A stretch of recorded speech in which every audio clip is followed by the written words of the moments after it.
Hello friends, welcome back to your own YouTube channel Study Adda. तो आज हम discuss करेंगे अमेंडेड वर्जन ऑफ SS1 के बारे में। जैसा कि आप सबको पता होगा कि SS1 को अमेंड कर दिया गया है, जो कि इम्प्लीमेंट होगा 1 अप्रैल 2024 से। तो SS1 डील करता है बोर्ड मीटिंग से, और इसको मैंडेटरी किया है section 118 sub section 10 of companies act 2013 ने। तो सबसे पहले अमेंडमेंट के बारे में हम डिस्कस करने जा रहे हैं, जो कि SS1 में क्या है वो हम डिस्कस करते हैं। सबसे पहले कहा गया है कि this standard is applicable to the meeting of board of directors of all companies incorporated under the act except 1 person company in which there is only 1 director on its board and a company licensed. तो सबसे पहले जो change आया है वो ये है कि पहले जो वर्ड यूज़ होता था वो लाइसेंस्ड यूज़ होता था under section 8 of the companies act. अब लाइसेंस्ड वर्ड को रिमूव करके रजिस्टर्ड वर्ड को ला दिया गया है। तो मतलब एग्जेम्पशन किसको मिलेगी? ऐसी OPCs को जो कि जिसमें सिर्फ एक डायरेक्टर हैं, और ऐसी सेक्शन 8 कंपनी को जो कि रजिस्टर्ड है अंडर कंपनीज एक्ट 2013 में। पहले जो लाइसेंस्ड सेक्शन 8 कंपनीज होती थी उनको एग्जेम्पशन मिलती थी, लेकिन अब रजिस्टर्ड जो सेक्शन 8 कंपनीज होंगी उनको एग्जेम्पशन मिलेगी। However companies registered under section 8 of the companies act 2013 needed to comply with the applicable provisions of the act relating to board meetings. मतलब जो एक्ट के प्रोविजंस है, मतलब जो कंपनीज एक्ट के प्रोविजंस है, वो अभी भी सेक्शन 8 कंपनी पे लागू होंगे। उनको जो एग्जेम्पशन मिलेगी वो सेक्रेटेरियल स्टैंडर्ड 1 की एग्जेम्पशन है। वो भी कब? जब वो रजिस्टर्ड होंगे अंडर कंपनीज एक्ट, लाइसेंस नहीं रजिस्टर्ड। तो पहला चेंज हमारा ये था। उसके बाद the exemption to a company registered under section 8 of the companies act, मतलब कि जो कंपनी रजिस्टर्ड है under section 8 of companies act, और ऐसी प्राइवेट कंपनीज जिनको कुछ स्पेसिफिक एग्जेम्पशन दी गई हैं अंडर SS1 के, वो उनको तभी मिलेंगे जब उन्होंने फाइलिंग का, मतलब एनुअल फाइलिंग से रिलेटेड कोई भी डिफ़ॉल्ट नहीं किया होगा। तो मैं आपको इसका एक क्रक्स समझाता हूँ सिंपल लैंग्वेज में, कि exemption to section 8 company registered under companies act 2013 and specific exemption given to private company available only if it has not committed default in filing under section 92, that is annual return, और 137 with ROC, यानी कि annual return और financial statement का अगर section 8 company ने और private company ने default नहीं किया होगा तभी उनको SS1 की एग्जेम्पशन मिलेगी। अदरवाइज़ उन पे प्रॉपर तरीके से SS1 की एप्लीकेबिलिटी आएगी। तो पहला जो हमारा अमेंडमेंट था उस इसी से रिलेटेड था कि पहला सबसे पहले लाइसेंस वर्ड को रिमूव करके रजिस्टर्ड वर्ड को लाया गया। दूसरा, जो एग्जेम्पशन सेक्शन 8 कंपनी को और स्पेसिफिक एग्जेम्पशन प्राइवेट कंपनीज को मिलनी थी रिगार्डिंग SS1, वो तभी मिलेंगे उनको जब उन्होंने मतलब कंप्लायंस किया होगा सेक्शन 92 और 137 का। मतलब इन दोनों में उनका कोई डिफ़ॉल्ट नहीं होना चाहिए। अगर इन दोनों चीज़ में उन्होंने डिफ़ॉल्ट किया है, मतलब 92 सेक्शन का और 137 सेक्शन का डिफ़ॉल्ट किया है, जो कि डील करते हैं एनुअल रिटर्न और फाइनेंशियल स्टेटमेंट फाइलिंग से विथ ROC, तो उनको SS1 की एग्जेम्पशन नहीं मिलेगी। तो पहली अमेंडमेंट हमारी यही थी। अब सेकंड अमेंडमेंट हम डिस्कस करते हैं, जो कि डील करता है वर्चुअल मोड वाली मीटिंग से। तो ये लिखा गया था एक्ट में कि any director may participate through electronic mode in a meeting unless the act और any other law specifically prohibits such participation through electronic mode in respect of any item of business. तो मतलब कोई भी director participate कर सकता था electronic mode से इन a meeting में, जब तक कि वो एक्ट में ही प्रोहिबिट ना किया गया हो। तो मतलब नॉर्मली डायरेक्टर्स पार्टिसिपेट कर सकते थे किससे? इलेक्ट्रॉनिक मोड से, जब तक कि वो प्रोहिबिट ना किया गया हो एक्ट में। तो जो पहला चेंज आया है इसमें वो ये आया है कि director shall not participate through electronic mode in discussion on restricted items. तो कुछ ऐसे आइटम्स हैं जो कि रिस्ट्रिक्टेड है, ऐसे आइटम्स हैं जो कि रिस्ट्रिक्टेड हैं, उनमें वो इलेक्ट्रॉनिक मोड से पार्टिसिपेट नहीं कर सकते। लेकिन इसकी भी एक एक्सेप्शन है, वो पार्टिसिपेट कर सकते हैं कब? जब फिजिकल कोरम प्रेजेंट हो मीटिंग में। मैं समझाता हूँ आपको, थोड़ी इसकी लैंग्वेज टफ है, मैं आपको इसका क्रक्स समझाता हूँ। कि पहले तो सर्टेन रिस्ट्रिक्टेड आइटम्स वर्ड लिखा गया था, अब सर्टेन वर्ड को रिमूव करके रिस्ट्रिक्टेड वर्ड ला दिया गया है। तो अब कुछ ऐसे आइटम्स हैं जो कि रिस्ट्रिक्टेड हैं, जिनमें मतलब वर्चुअल मोड से पार्टिसिपेट नहीं किया जा सकता। लेकिन इसकी एक एक्सेप्शन ये आ गई है कि रिस्ट्रिक्टेड आइटम्स में भी जो डायरेक्टर्स हैं वो पार्टिसिपेट कर सकते हैं वर्चुअल मोड से, लेकिन उसके लिए एक कंडीशन ये सेटिस्फाई करनी होगी कि उसी मीटिंग में जब वो रिस्ट्रिक्टेड आइटम्स डिस्कस हो रहे होंगे तो फिजिकल कोरम भी मीटिंग में होना मैंडेटरी है। तो आई होप आप समझ गए होंगे कि सपोज़ कोई भी रिस्ट्रिक्टेड आइटम है, जैसे कि डीमर्जर से रिलेटेड कोई बात करनी हो या फिर टेक ओवर से रिलेटेड कोई बात करनी हो, तो सपोज़ जितने भी कंपनी के डायरेक्टर्स हैं, अगर वो मैटर बोर्ड मीटिंग में डिस्कस हो रहा है तो उसके लिए फिजिकल कोरम प्रेजेंट होना ज़रूरी है। अगर मीटिंग में फिजिकल कोरम प्रेजेंट है तभी कोई दूसरा डायरेक्टर, मतलब जो और अदर्स डायरेक्टर हैं, वो पार्टिसिपेट कर सकते हैं वर्चुअल मोड से। अगर फिजिकल कोरम मीटिंग में प्रेजेंट नहीं है तो फिर वर्चुअल मोड से भी रिस्ट्रिक्टेड आइटम में डायरेक्टर्स पार्टिसिपेट नहीं कर सकते। आई होप आपको समझ में आया होगा। तो अब हम डिस्कस करते हैं थर्ड अमेंडमेंट हमारी। तो थर्ड अमेंडमेंट ये है कि the director may intimate his intention to participate through electronic mode at the beginning of the calendar year also which shall be valid for such calendar year. तो मतलब act में ये लिखा गया था कि जो डायरेक्टर्स हैं वो अपनी जो वर्चुअल मोड से उनको अगर मीटिंग अटेंड करने तो स्टार्टिंग में एक कैलेंडर ईयर को प्रेजेंट मतलब इंटीमेट कर सकते हैं, और वो पूरी जो वैलिडिटी है वो 1 ईयर के लिए वैलिड होगी, मतलब एक कैलेंडर ईयर के लिए वो वैलिड होगी। तो जब कैलेंडर ईयर स्टार्ट होगा तभी डायरेक्टर इंटीमेट कर सकता है अपनी इंटेंशन कि वो पार्टिसिपेट करेगा वर्चुअल मोड से। Such intimation shall not debar him from participate in the meeting in person provided he gives such intimation sufficiently in advance to the company. तो जो ये नया इंसर्शन हुआ है वो ये हुआ है कि सपोज़ किसी डायरेक्टर ने इंटीमेट कर दिया कि मैं इस कैलेंडर ईयर में वर्चुअल मीटिंग अटेंड करूँगा, सारी जितनी भी बोर्ड मीटिंग्स होंगी, लेकिन अगर वो कोई मीटिंग फिजिकली भी अटेंड करना चाहेगा तो वो अटेंड कर सकता है। तो मतलब यही हुआ कि जो वो इंटीमेशन उसने दिया था वो उसको डिबार नहीं करेगा फिजिकली अटेंड करने से। तो मतलब उसके पास दोनों ऑप्शंस रहेंगे, लेकिन जो भी उसको इंटीमेशन देनी होगी फिजिकली प्रेजेंट करने के लिए वो एडवांस में बताना पड़ेगा उसको कि मैं आने वाली ये मीटिंग फिजिकली अटेंड करूँगा, सो दैट कंपनी भी उसी हिसाब से अरेंजमेंट कर पाएगी रिगार्डिंग बोर्ड मीटिंग। तो ये थी हमारी तीसरी अमेंडमेंट। अब हम देखते हैं अपनी चौथी अमेंडमेंट। तो अनपब्लिश्ड प्राइस सेंसिटिव इन्फॉर्मेशन की जो डेफिनेशन दी गई थी उसमें एक क्लॉज को रिमूव कर दिया गया है। वो क्लॉज ये है कि material events in accordance with the listing agreement. अब इन चीज़ों इसको रिमूव कर दिया गया है। तो अब डेफिनेशन सिर्फ इतनी है कि unpublished price sensitive information means any information relating to a company और its securities directly or indirectly that is not generally available. तो अनपब्लिश्ड प्राइस सेंसिटिव इन्फॉर्मेशन कौन से होते हैं? जो कि जनरली अवेलेबल नहीं होती और which upon becoming generally available is likely to materially affect the price of the securities. मतलब उपसी एक ऐसी इन्फॉर्मेशन होती है जो कि जनरली अवेलेबल नहीं होती। अगर वो जनरली अवेलेबल हुई तो उससे जो सिक्योरिटीज़ की प्राइस है उसमें बहुत ज़्यादा फ्लक्चुएशन या फिर मार्जिनल चेंज आ सकता है, मतलब मटेरियल चेंज आ सकता है और मटेरियली अफेक्ट कर सकते हैं सिक्योरिटीज़ के प्राइस को। And sell ordinary including but not restricted to information relating to the following.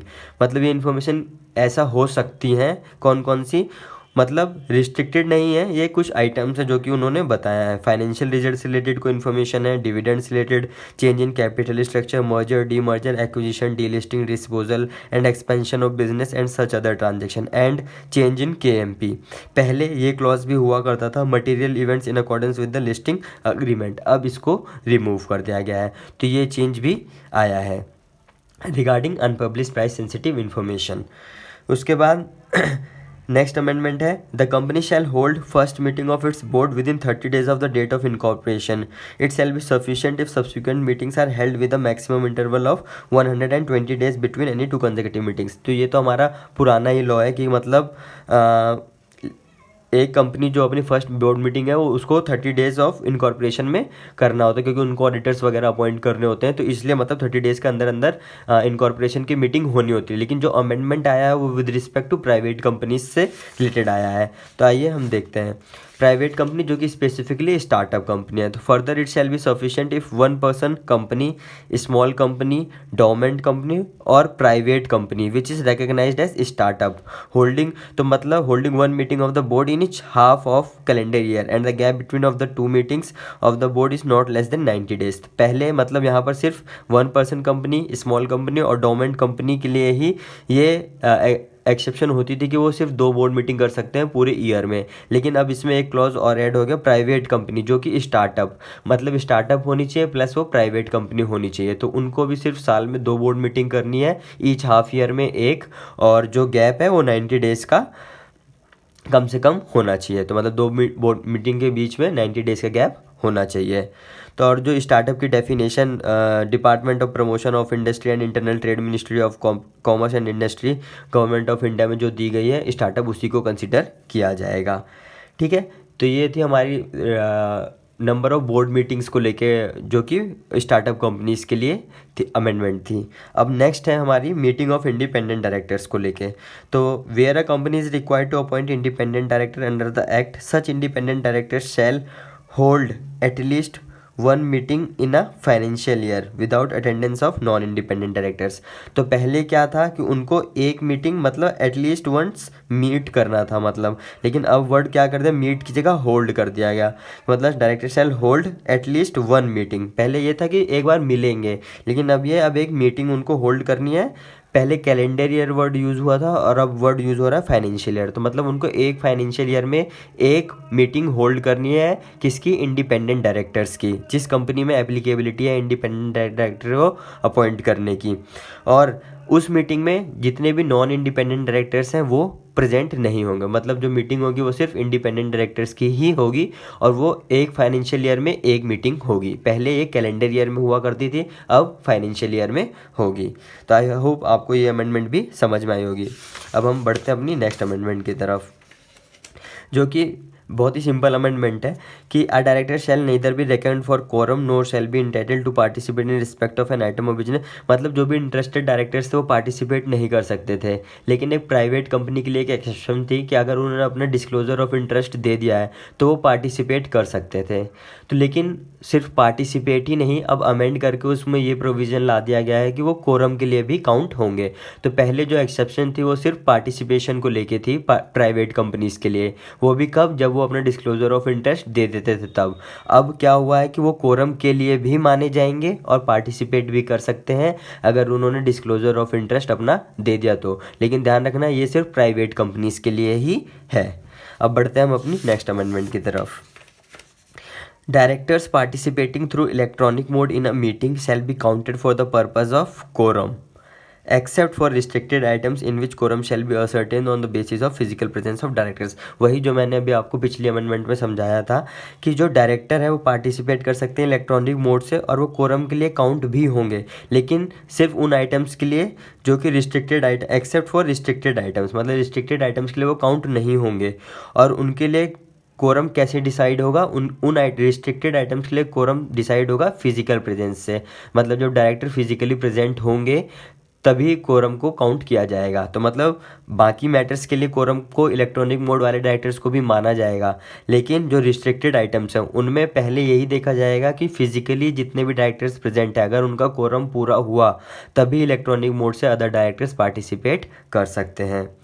ठीक है, तो अब नेक्स्ट अमेंडमेंट की तरफ बढ़ते हैं हम। कोई भी अगर इंटरेस्टेड चेयरमैन है, तो आपने सुना होगा कि अगर चेयरमैन किसी भी आइटम में इंटरेस्टेड होता है तो अपनी चेयरमैनशिप वो किसी और को ट्रांसफ़र कर देता है फॉर दैट पर्टिकुलर आइटम के लिए। लेकिन फिर से इसमें जो मतलब अमेंडमेंट आया है वो प्राइवेट कंपनी के रिस्पेक्ट में आया है कि अगर however in case of private company the chairman may continue to chair be reckon for quorum and entitled to participate in respect of such item after disclosure of his interest. तो अगर company private company है तो उसको अपनी chairmanship को transfer करने की ज़रूरत नहीं है फॉर दैट पर्टिकुलर आइटम के लिए, वो कंटिन्यू कर सकता है मतलब उस आइटम के लिए भी, और वो कोरम में भी काउंट होगा और वो पार्टिसिपेट भी कर सकता है सब्जेक्ट टू उसने अपना डिस्क्लोजर ऑफ इंटरेस्ट दिया हो, तो वो पार्टिसिपेट कर सकता है। लेकिन फिर से ये चेंज आया है सिर्फ प्राइवेट कंपनी के लिए, अदर कंपनीज़ के लिए नहीं। तो आई होप आपको ये अमेंडमेंट भी समझ में आई होगी। We are moving further for the next amendment. अब ये अमेंडमेंट है with respect to resolution by circulation. तो पहले क्या होता था, जब भी मतलब आप आरबीसी यानी कि सेक्शन 175 का रिजोल्यूशन का सर्कुलेशन का जो ड्राफ्ट होता था वो आप सर्कुलेट जब करते थे तो उससे कोई मैटर नहीं था। मतलब जब मीटिंग जिस दिन हेल्ड होती थी, मतलब जिस मीटिंग में वो डिसीजन होता था, मतलब जिस बोर्ड मीटिंग में वो कंफर्म किया जाता था, वहाँ से आपको सेंडिंग ऑफ ड्राफ्ट का 3 साल तक मतलब प्रूफ रखना होता था। लेकिन अब ये चीज़ को अमेंड कर दिया गया है और ये बोला गया है कि कि proof of sending and delivery of the draft of the resolution and the necessary papers shall be maintained by the company for such period as decided by the board, which shall not be less than 3 years, मतलब कम से कम 3 साल तक, from the date of circulation of such resolution। पहले क्या था, meeting word था, अब क्या है, डेट ऑफ सर्कुलेशन, मतलब जिस दिन आपने ड्राफ्ट भेजा होगा उस रिजोल्यूशन का ड्राफ्ट और जो नेसेसरी पेपर्स हैं वो भेजा होगा, उस दिन से लेकर आपको 3 साल तक उस ड्राफ्ट का प्रूफ अपने पास रखना है, मतलब sending of draft plus necessary paper का प्रूफ अपने पास रखना होगा from the date of circulation, not from the date of meeting. अब नेक्स्ट अमेंडमेंट है इफेक्टिव डेट, मतलब ये SS1 की एप्लीकेबिलिटी पहले 1 अक्टूबर 2017 से होनी थी, लेकिन अब ये 1 अप्रैल 2024 से होना है, इसकी इफेक्टिव डेट है। और नेक्स्ट अमेंडमेंट कुछ नहीं है, पहले पैरा वर्ड यूज किया जाता था एनेक्सर ए में, अब पैराग्राफ वर्ड यूज़ होता है, ताकि being more appropriate the term paragraph is use instead of para, ठीक है।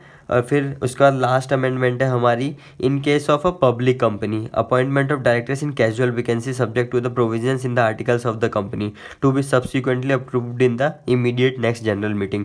पहले क्या था, सिर्फ पब्लिक कंपनी के लिए ये चीज़ थी कि मतलब अपॉइंटमेंट, अगर किसी भी डायरेक्टर का अपॉइंटमेंट होता है थ्रू कैजुअल वैकेंसी की वजह से, तो उसको अप्रूव किया जाता था कब, जो इमीडिएट नेक्स्ट जनरल मीटिंग होती थी उसमें। लेकिन अब ये वर्ड रिमूव कर दिया गया है, मतलब इसका टर्म जो है वो वाइड कर दिया गया है, इसका स्कोप जो थोड़ा वाइड कर दिया गया है। ये अब ये सभी कंपनी के लिए मतलब बोली गई है ये बात कि appointment of directors in casual vacancy subject to the provisions in the articles of the company to be subsequently approved in the immediate next general meeting.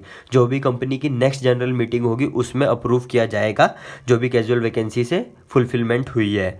तो पहले ये चीज़ रिस्ट्रिक्टेड थी सिर्फ पब्लिक कंपनी के लिए, अब ये पब्लिक कंपनी वर्ड को रिमूव कर दिया गया है और इसका जो स्कोप है वो वाइड कर दिया गया है। तो appointment of directors in casual vacancy subject to the provisions in the articles of the company to be subsequently approved in the immediate next general meeting, मतलब नेक्स्ट जनरल मीटिंग में उसको अप्रूव करवाना होगा। तो SS1 में सिर्फ इतनी ही amendments थी और ये बहुत छोटी सी अमेंडमेंट थी, कुछ ज़्यादा इतना अमेंडमेंट था भी नहीं इसमें। तो आई होप आप सबको ये वीडियो अच्छी लगी होगी तो प्लीज़ सब्सक्राइब कीजिएगा चैनल को और लाइक कीजिएगा। और SS2 के रिगार्डिंग जो भी चेंजेस हैं वो जल्दी अपलोड कर दूंगा, उसके लिए भी thank you so much for watching, thank you so much for your support.